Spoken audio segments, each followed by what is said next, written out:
Year is 680. Karbala?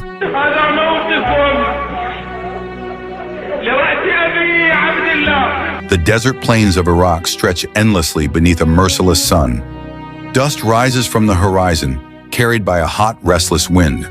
By the banks of the Euphrates, a handful of tents stand alone against an army of thousands.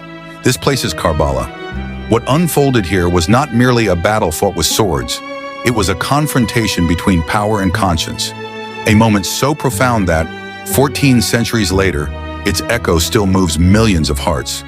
But to understand Karbala, one must first travel back to the years after the Prophet Muhammad, peace be upon him, left this world.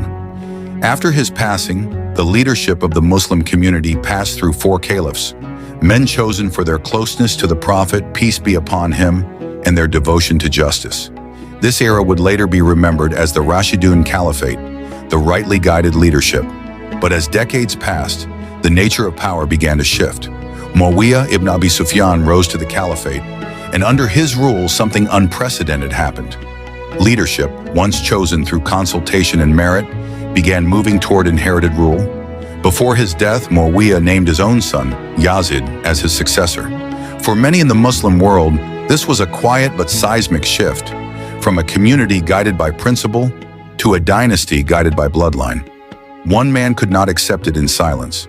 His name was Imam Hussain ibn Ali, R.A., the beloved grandson of the Prophet, peace be upon him, raised in his lap, carried on his shoulders as a child. For Hussain, R.A., the matter was never about ambition or rivalry. It was about something far greater, the soul of the faith itself, and whether truth would bow to power. He refused to give Yazid his oath of allegiance. Word of his defiance spread quickly. From the city of Kufa, letters arrived, hundreds of them from people pledging their support, urging him to come and lead them against what they called an unjust rule. Trusting these promises, Hussain, R.A., gathered his family, his wives, his sisters, his young children, his closest companions, and set out from Mecca toward Kufa. It seemed at first like the beginning of a movement, but history was preparing something else entirely.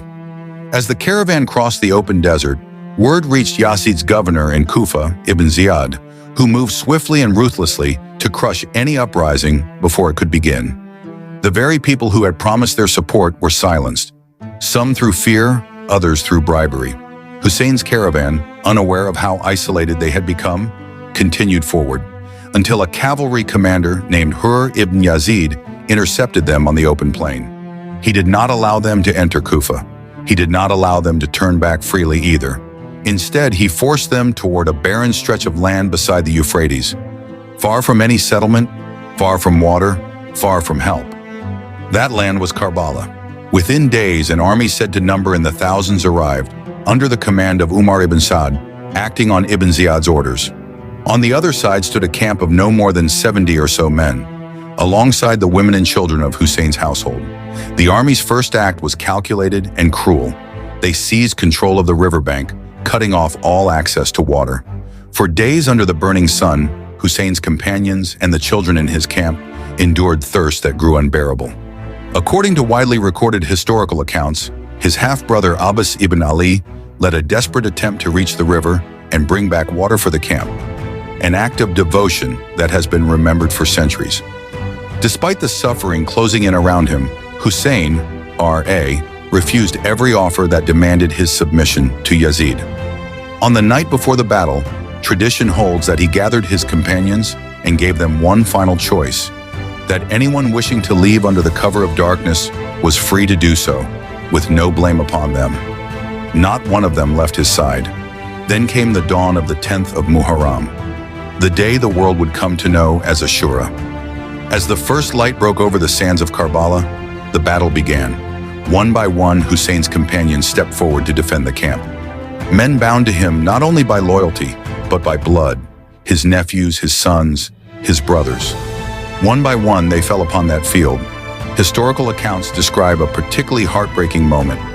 The death of his infant son, struck by an arrow as Hussain, R.A., held him in his arms, pleading for even a single drop of water for the child. By the time the sun reached its peak, Hussain, R.A., stood almost entirely alone. And still he did not yield. He rode into the heart of the battlefield, fighting until his final breath, exhausted, surrounded, but unbroken in spirit. When it ended, the silence that fell over Karbala was heavier than the battle itself.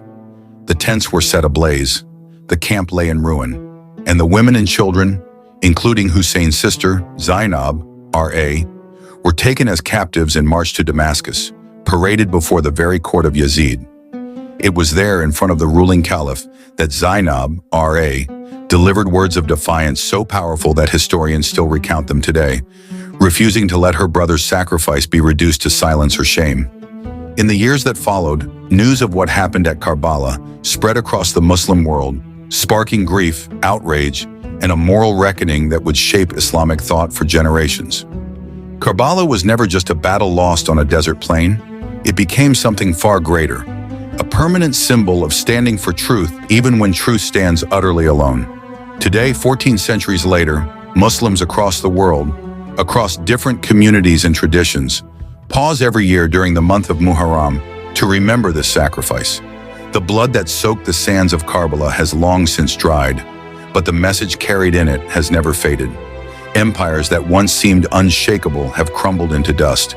Dynasties have vanished from memory. Yet the story of Karbala remains, not as a story of defeat, but as the timeless story of a man who chose principle over power, and in doing so, left behind a legacy that history itself could never bury.